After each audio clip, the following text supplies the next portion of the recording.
Hey YouTube, welcome back to Axis and Allies, the Garrison, Detroit here, coming to you from the bunker in Rothschild Park, New Jersey with another episode of the YouTube Wars. This is Operation IKARUS. This is a game that my good friend Chaplin and I are playing. It is the 3.0 version of the BBR game created. It's a game variant of the Global Axis and Allies game variant created by our good friend Sired Blood. All right, so a little bit of news here. Japan will be bringing the United States early into the war, and the reason is because the opportunity has arisen where the Japanese can move unopposed into Burma.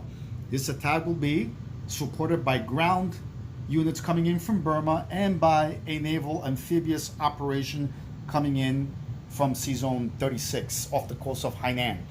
But before we go into the combat movement phase, let's go and review the actual purchases that Japan made. Japan starts this round with a total of 39 IPCs. Japan will be buying 2 artillery, 4 infantry, 1 minor industrial complex, and 1 weapons technology development. All right, so let's go over the actual combats, and there will be the battles for the Philippines, the British colony in Hong Kong, the British naval transport off the coast of Sumatra in Sea Zone 41, and of course, already mentioned, the British colony of Burma. All right, so let's go ahead with this battle first.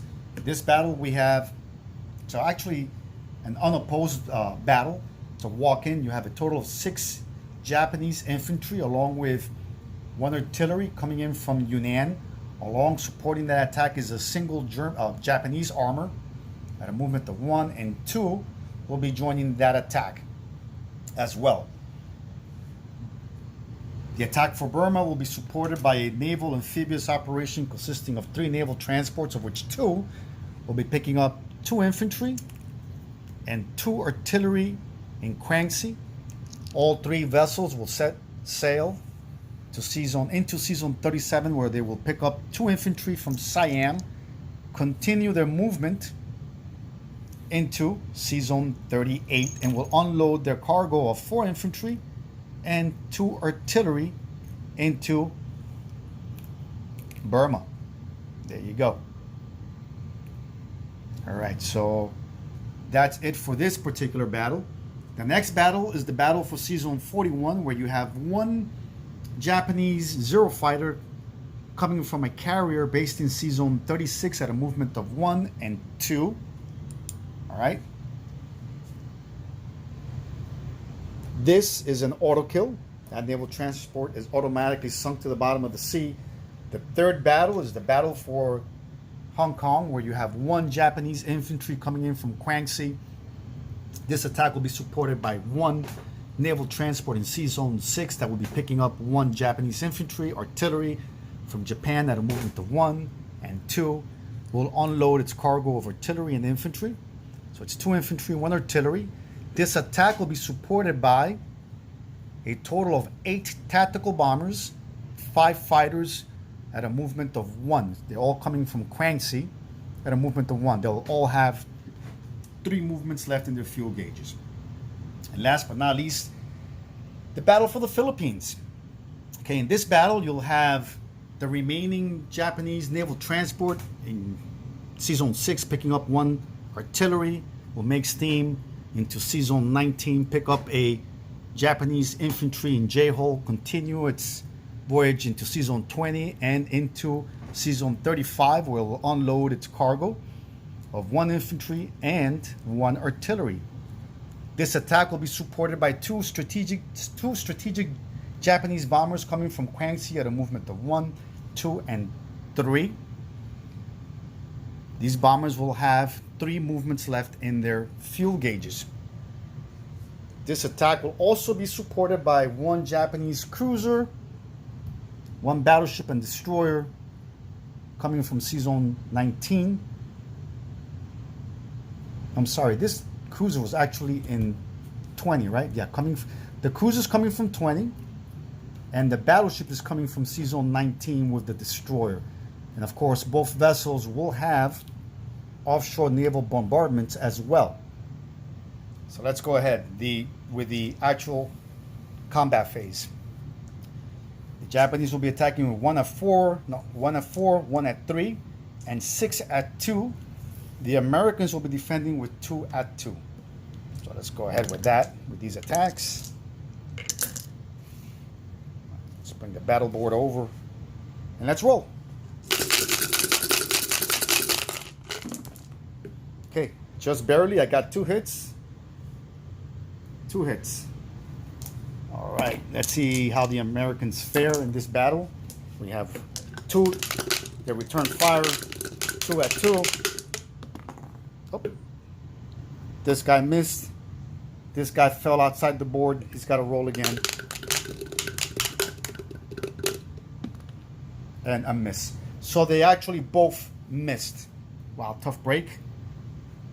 The Philippines fall to the Japanese invading forces. Let's go ahead straight into non-combat movements. All right. The entire Japanese fleet in 36 will make steam and will, at a movement of 1 and 2, move into Sea Zone 38. There you go. All right, let's do that. I'm bringing everybody over to Sea Zone 38. The fighter that attacked the British transport in 41 has 2 movements left to land on the carrier. I have 5 fighters in Quangsi at a movement of 1, 2, 3, and 4 will land on the carriers. Okay, there we go. 2, 3, and 4. So that's a total of 6 fighters that have landed on the carriers. All right. The 2 strategic bombers that attacked the Philippines will be going back to Quangsi. They have 3 movements left. You know what? I never resolved this battle. I'm sorry. The battle for Hong Kong. Let me resolve that battle. Sorry about that. So in this battle, we have 8 tacticals. Let's shoot 4 of them. Let's have 4 of them engage. I have another 4 remaining. Okay, they all hit. I don't have to go through the motions of having all of them fire. The 2 defending British will return fire. And they both missed as well. So the British were taken out, and the British colony of Hong Kong falls to the Japanese as well. And that's that. So now let's continue with our non-combat movements. The 2 Japanese strategic bombers return to Quangsi. All of the aircraft that attacked Hong Kong will now be landing in Yunnan at a movement of 1, 2, what is it? 2 3s. All right, there we go. Let's see something. Actually, you know what? They will all remain in Quangsi. So all these aircraft are in Quangsi. Okay, there we go.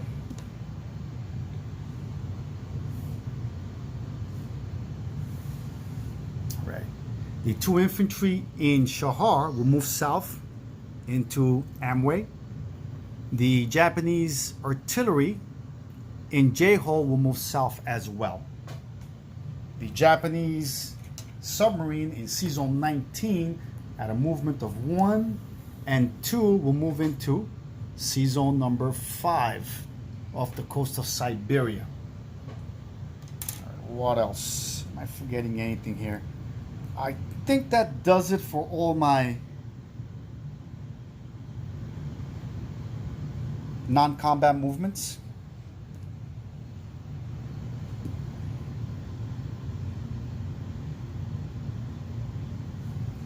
Actually, you know what? Let me see something here.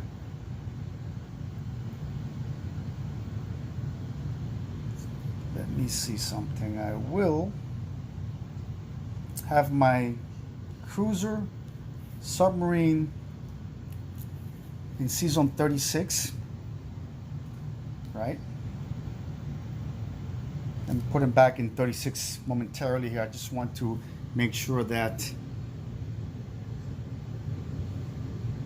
I have enough in season 35 with the defense of my fleet there. I want to make sure that I have enough to defend with. So I'll bring in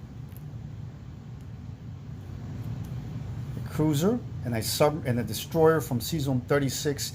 This submarine in turn will go into 38. All right, and the submarine that I took to season 5 will in turn move into season 35.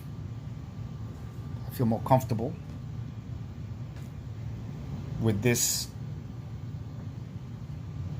force in season 35 for the Japanese defending. All right, I think that does it for my non-combat movements. I will go ahead then with placements of new units, and I'll place. Guys, that's my daughter Bella. Say hi, Mama. Okay, that's my little one. All right, so I will place 4 infantry in Japan. The new Japanese minor industrial complex will go in Manchuria. And 2 new artilleries will be placed in Japan itself. So that's 2 artilleries in Japan. Weapons technology has been paid for, and that does it. So let's go ahead with the income tracker. Japan will go up by 1.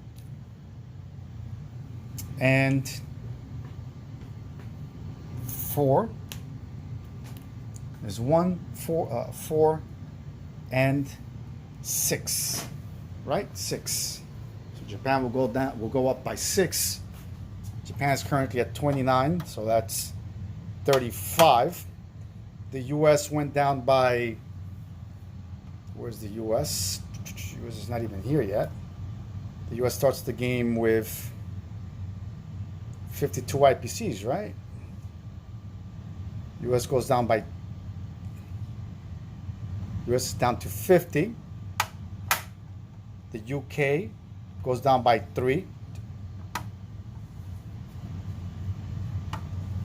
And UK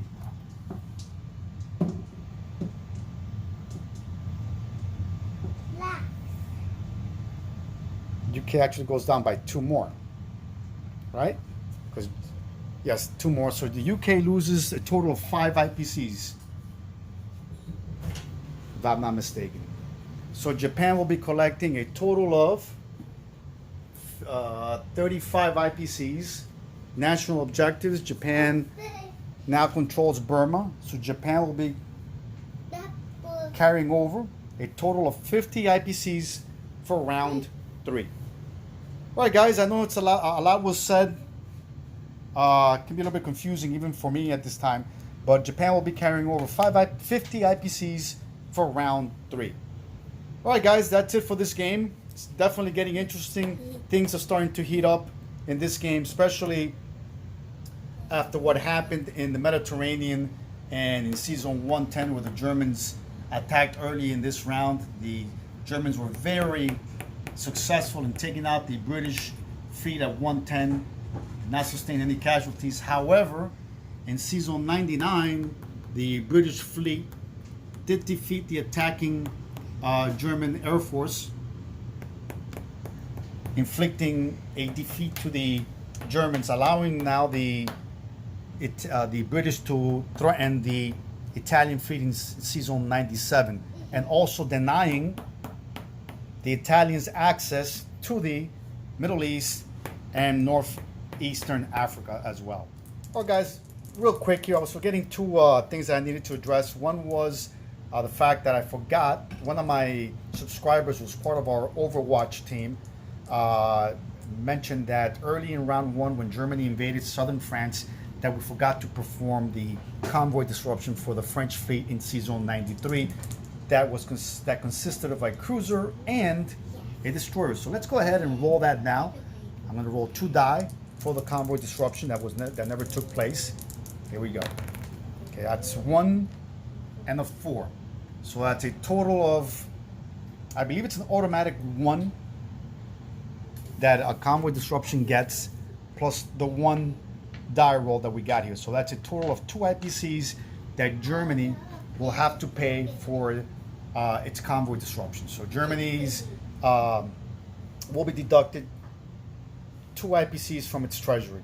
So I believe that Germany collected last round 117 in its treasury. It will now have 115 IPCs that it will carry over to round 3. All right. In addition, as customary, I forgot to perform the disposition of forces recap portion of the video. So let's do that right now. In Burma, Japan has a total of 10 infantry, 3 artillery, and 1 armor. Off the coast of Burma, you have a Japanese fleet in Sea Zone 38 consisting of 3 carriers with 6 fighters, 1 battleship, 1 submarine, 2 destroyers, and 3 naval transports. In Krang Sea, we have a total of 8 tactical bombers along with 5 fighters. If I'm not mistaken, there should be 5, yes, 5 fighters, 8 tacticals, and 2 strategic bombers. In Krang Tong, you have 2 infantry, 1 artillery. Sea Zone 20, you have 1 naval transport. In Amway, you have 2, 3, 6, 7, 8 infantry, 3 artillery, and 1 mechanized infantry. That's 1, 2, 3, 4, 5, 6, let me see, 3. Yeah, 8 infantry, 3 artillery, and 1 mechanized infantry. In the Philippines, you have 1 artillery, 1 infantry. In Sea Zone 35, you have a naval transport, 2 destroyers, submarine, 2 cruisers, and a battleship. The Palau Islands, 1 infantry. Caroline Islands, 1 artillery, 2 infantry. In Iwo Jima, we have 1 infantry. In Japan itself, we have 3 artillery, 3 AAAs, 4 infantry, and 4 artillery. That's what we have in Japan itself. Okay.